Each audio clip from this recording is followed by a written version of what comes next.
Hello दोस्तों, स्वागत है आपका अपना चैनल जीके 9 मैथ में।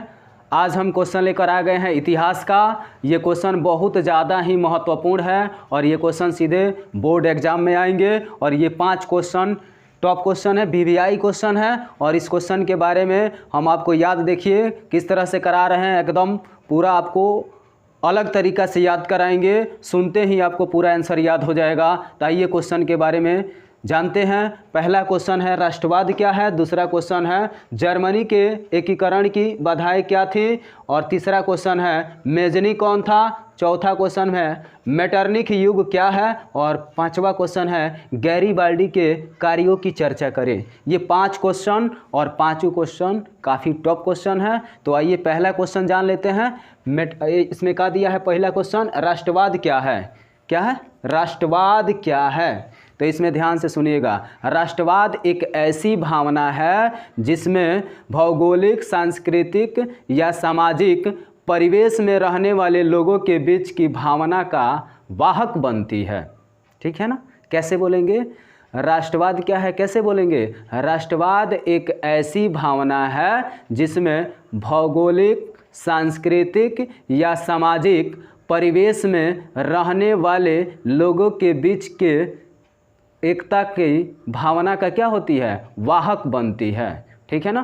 कैसे बोलेंगे, राष्ट्रवाद क्या है। राष्ट्रवाद ऐसी भावना है जिसमें भौगोलिक, सांस्कृतिक, सामाजिक परिवेश में रहने वाले लोगों के बीच की भावना के एकता का वाहक बनती है। समझ गए, कोई दिक्कत नहीं होना चाहिए।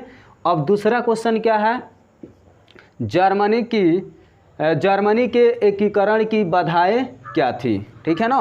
दूसरा क्वेश्चन है जर्मनी के एकीकरण की बाधाएं क्या थी। तो इसको ध्यान से सुनिए।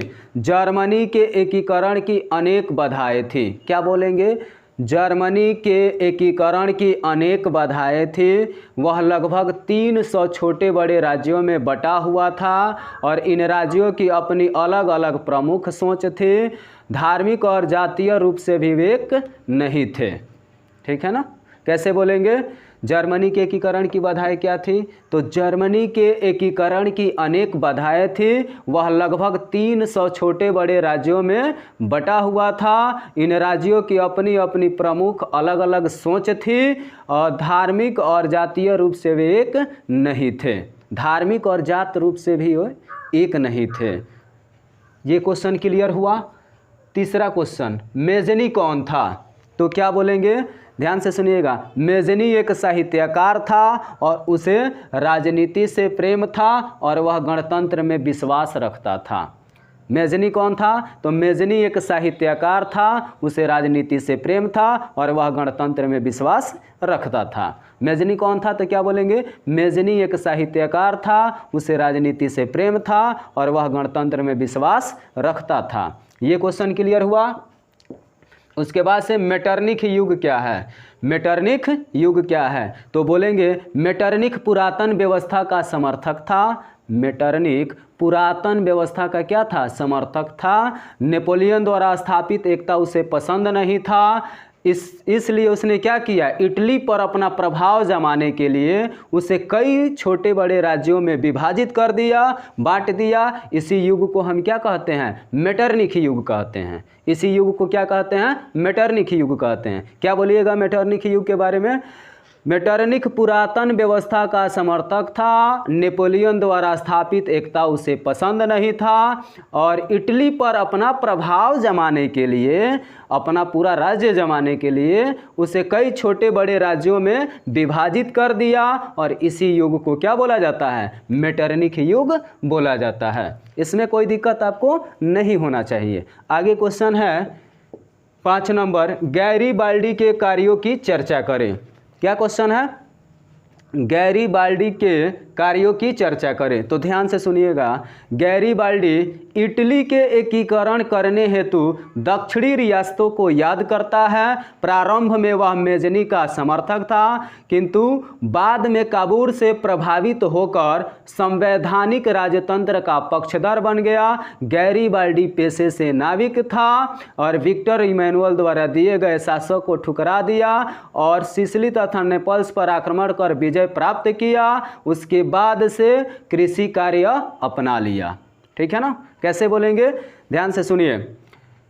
गैरिबाल्डी के बारे में कैसे बोलिएगा, तो ऐसे बोलेंगे, गैरिबाल्डी इटली के एकीकरण करने हेतु दक्षिणी रियासतों को याद करता है। प्रारंभ में वह मेजनी के विचारों का समर्थक था, किंतु बाद में काबूल से प्रभावित होकर संवैधानिक राजतंत्र का पक्षधर बन गया।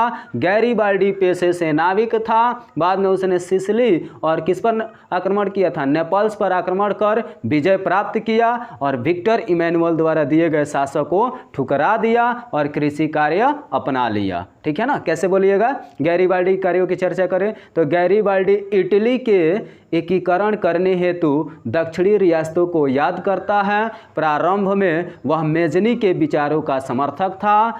ठीक है ना, किसके विचारों का, मेजनी के विचारों का समर्थक था। उसके बाद में काबूल से प्रभावित होकर संवैधानिक राजतंत्र का पक्षधर बन गया। गैरिबाल्डी पेशे से नाविक था, उसने सिसिली तथा नेपल्स पर आक्रमण कर विजय प्राप्त किया, विक्टर इमैनुअल द्वारा दिए गए शासक को ठुकरा दिया और कृषि कार्य अपना लिया। ये 5 क्वेश्चन बहुत महत्वपूर्ण क्वेश्चन है। ठीक है ना, बोर्ड एग्जाम के लिए क्लास 10 के लिए ये बहुत ही इंपॉर्टेंट क्वेश्चन है और इस क्वेश्चन को आप सुन के याद कर चुके होंगे। कोई दिक्कत होगा तो कमेंट करेंगे और अपने दोस्तों के पास भेजना नहीं भूलेंगे और चैनल को सब्सक्राइब लाइक करना नहीं भूलेंगे। आज के लिए इतना ही, मिलेंगे अगले वीडियो में, तब तक के लिए जय हिंद।